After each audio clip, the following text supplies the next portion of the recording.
வைகோ தலையில் இடியை போட்ட மதிமுக எம்எல்ஏக்கள்.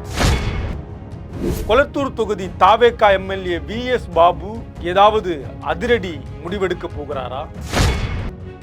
தாவேகா அமைச்சரவையில் பாமக உள்ளே விசிக வெளியே, இப்படியெல்லாம் நடக்க வாய்ப்பு இருக்கிறதா? பார்க்கலாம் இந்த காணொளியில். தமிழ்நாட்டுல எல்லாமே சேஞ்ச் ஆயிடுச்சு. உங்க நகையையும் சேஞ்ச் பண்ணுங்க. உங்க பழைய நகைக்கு கிராமுக்கு 150 ரூபாய் கூடுதலா வாங்கி புது நகை எடுத்துக்கோங்க. அதே கம்மி சேதாரம் தான் உங்க லலிதால மட்டும்தான். ஆச்சி மசாலா, எந்த சமையலும் ருசி தேடும் ரகசியம் 20 ரூபாய். மதிமுகவிலிருந்து உதயசூரியன் சின்னத்துல நின்று வெற்றி பெற்ற சீர்காழி சட்டமன்ற உறுப்பினர் தற்போது நான் மதிமுகவில் இல்லை அப்படிங்கிற செய்தியை வெளியிட்டிருக்கிறார். மதிமுகவுடைய நிலைப்பாடு என்பது திமுகவில் கூட்டணியிலிருந்து வெளியேறி தாவேகாவோடு கூட்டணி வைக்க வேண்டும் என்பதை விரும்புறது மதிமுகவுடைய நிலைப்பாடு. துரை வைகோ இருவருக்குமான நெருக்கடியாக இருந்தது. 2026 சட்டமன்ற தேர்தல் முடிந்த பிறகு விசிக, காங்கிரஸ் இந்த கட்சிகள் உடனடியா தாவேகாவில பங்கெடுத்து அமைச்சரவையில இடம்பெற்றாங்க. தனக்கு அந்த வாய்ப்பு கிடைக்கவில்லையே அப்படின்ற ஒரு வைத்தறிச்சல்ல நேற்றைய தினம் பேசியிருக்கிறார் திரு வைகோ அப்படின்னு சமூக வலைத்தளங்கள்ல பேசப்படுகிறது. 10 தொகுதி தேமுதிகவுக்கு கொடுத்திருப்பது என்பது அது ஒரு இல்லாத கட்சி. கிட்டத்தட்ட ஒரு மரண தருவாயில் இருக்கக்கூடிய ஒரு கட்சிக்கு 10 தொகுதி அப்படின்னு தேமுதிக மீது ஒரு வன்மத்தையும்,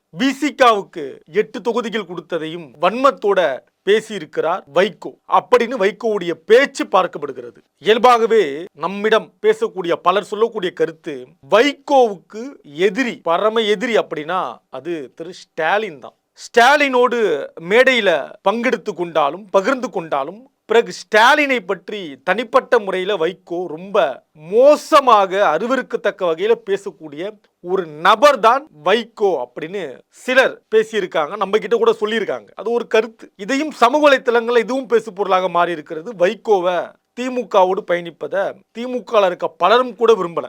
திமுகவோடு பயணிக்கிறத மதிமுக இருக்கவங்க விரும்பலன்றதை தாண்டி வைகோவை எல்லாம் நம்ம திமுகவில் இணைக்கணுமா, திமுகவுக்கு தேவையான திமுக தரப்புலையும் ஒரு எண்ணம் இருந்திருக்கு. அந்த வகையில தற்போது 2 எம்எல்ஏக்களை ராஜினாமா பண்ண சொல்லி அழைக்க, அவர்கள் நேரத்துக்கு நேரம் அரசியல்ல மாறி மாறி பேசுறதுல தந்தையும் மகனும் தயாராக இருக்கலாம். ஆனா எங்களுக்கு அந்த எண்ணம் இல்லை. உதயசூரியன் சின்னத்துல நின்று நாங்க மக்களுக்கான சேவையை செய்கிறோம். இந்த பண்டமாற்று முறை மாதிரி சில சோஃபாக்காக நீங்க மாறலாம், நாங்க மாற மாட்டோம், மாறக்கூடாது அப்படின்னு ஒரு திட்டத்துல அவர்கள் இருப்பதாகவும் சில தகவல்கள் பார்க்கப்படுது. அடுத்தபடியாக கொளத்தூர்ல மீண்டும் ஸ்டாலின் அப்படின்ற மாதிரியான தகவல் எல்லாம் சமூக வலைத்தளங்கள்ல பேசப்படுகிறது. இயல்பாகவே நெருப்பு இல்லாம புகையாது. அப்பனா திமுக என்ன காய நகர்த்திருக்காங்க. VS பாபு அவர்களை மீண்டும் திமுகவுக்கு கொண்டு வருவதற்கான வாய்ப்பு, ஏற்பாடு ஏதாவது நடக்கிறதா, அல்லது அவர் ராஜினாமா செய்ய போகிறாரா, மீண்டும் கொளத்தூர் வழியா ஸ்டாலின் சட்டமன்றத்துக்கு வருகிறாரா? குறிப்பா முதலமைச்சர் விஜய் அவர்கள் சொன்ன அந்த கதை, அப்பாவை காணும்ன்ற அந்த கதை ரொம்ப திமுகவை பாதிச்சிருக்கு. அடிமட்ட தொண்டர்கள் வரை அந்த ஈகோவை டச் பண்ணிருக்கு, உணர்வை கலப்பி விட்டுருக்கு. அதனால அவங்க பொங்கி எழுந்திருக்காங்க. எனவே ஒரு வாய்ப்பை பயன்படுத்தி மீண்டும் சட்டமன்றத்துக்குள்ள திரு ஸ்டாலின் வருவதற்கான வாய்ப்பு இருக்கிறது அப்படிங்கிற ஒரு தகவலும் சமூக ஊடகங்கள்ல பார்க்கப்படுகிறது. அடுத்தபடியாக கம்யூனிஸ்டுக்கும் இந்த CPM-க்கும் திமுகவுக்குமான ஒரு போர் முரசொலியில பார்த்தவங்களுக்கு தெரியும், தொடர்ந்து நடந்துட்டு இருக்கு இல்லையா, ஒரு வார். கடுமையா இந்த தரப்புல இருந்து, திமுக தரப்புல இருந்து அவங்க மேல முரசொலியில எழுதுறத நம்ம பார்க்க முடியுது. இதுல என்னன்னா, அதிமுக திமுக கூட்டணி அப்படின்றத மக்கள் விரும்ப மாட்டாங்க. மக்களுக்கு அது ஒரு அதிர்ச்சியான செய்தியாக இருக்கும். ஆனா இது தொடர்பான ஒரு விவாதம் ஏற்பட்டது உண்மைதான். தேமுதிகல இருந்து திரு சுதீஷ் அவர்கள் அதை முன்மொழிந்தார். பிறகு ஸ்டாலின் அதை மறுத்தார் அப்படின்ற வரைக்கும் தோழர் சண்முகம் ஒரு மேடையில, தனியார் தொலைக்காட்சி விவாத மேடையில பகிர்றாரு. ஆனா அது அதோட முடியாம திமுக கூட்டணியில் இருந்து நாங்கள் வெளியேறியதற்கு காரணமே இந்த திமுக அதிமுக கூட்டணி நாங்க விரும்பல அப்படின்றத இவர்கள் செஞ்ச ஒரு பிரச்சாரமும் இருக்கு. இப்ப தாவேகா அரசுக்கு ஏன் ஆதரவுனா, கவர்னர் ஆட்சி வந்துவிடக்கூடாது, ஆளுநர் ஆட்சி வந்துவிடக்கூடாது, குடியரசுத் தலைவர் ஆட்சி வந்துவிடக்கூடாது, அதிகாரம் போகக்கூடாது, அதனால நாங்க வெளியில இருந்து ஆதரவு கொடுத்தோம். யாருக்கு? தாவேகாவுக்கு. ஆனா இன்றைக்கு 4 பேர் அதிமுக இருந்து தாவேகாவுக்கு வராங்க ராஜினாமா பண்ணிட்டு. முதல் முறையா மை கூட காயாம வராங்க. இது அரசியல் நேர்மைதானா அப்படின்ற கேள்வி பொதுவாகவே இவங்க மேல இருக்கு இல்லையா? இது நேர்மைதானா அப்படின்னு. ஆனாலும் கூட கள நிலவரம் இருக்கு, இப்படிதான் ஒரு களம் அமைஞ்சிருக்கு, என்ன பண்றதுன்னு அவங்களும் பொறுமையா இருக்காங்க. உரிய நேரத்துல தோழர் சண்முகமும் சிபிஎம்மும் ஒரு நடவடிக்கையும் முடிவு எடுப்பாங்க. ஆனால் அதற்கு முன்னாடி திமுக சிபிஎம் மாதிரியான அமைப்பெல்லாம் ஒன்றா களத்தில் இருக்க வேண்டிய அமைப்பு இன்றைக்கு பிளவுபட்டு நிற்பது என்பது உள்ளபடியே அது மக்களுக்கும் ஆபத்து, அந்த இரண்டு தரப்புக்கும் ஆபத்து. இதுல ஒரு விஷயம் ரொம்ப கவனமா இருக்கணும். சிபிஎம்மில் இருந்தாலும் சிபிஐல இருந்தாலும் இந்த தோழர்கள் இருக்கவங்கள சில பேர் திமுக கூட்டணியில இந்த கட்சிகள் பயணித்தால் கூட ஒரு வன்மத்தோட இருக்கவங்க இருக்காங்க. திமுகவோட கூட்டணியில பயணிப்பாங்க, தேர்தலில் களவேலை செய்வாங்க, திமுக காரங்க இவங்களுக்காக பிரச்சாரம் பண்ணுவாங்க, அவங்க திமுக பிரச்சாரம் பண்ணுவாங்க. ஆனாலும் கூட இந்த திமுக ஒவ்வாமை இந்த கம்யூனிஸ்ட்ல இருக்கக்கூடிய சில தோழர்கள் கிட்டேயே அதிகமா இருக்கு.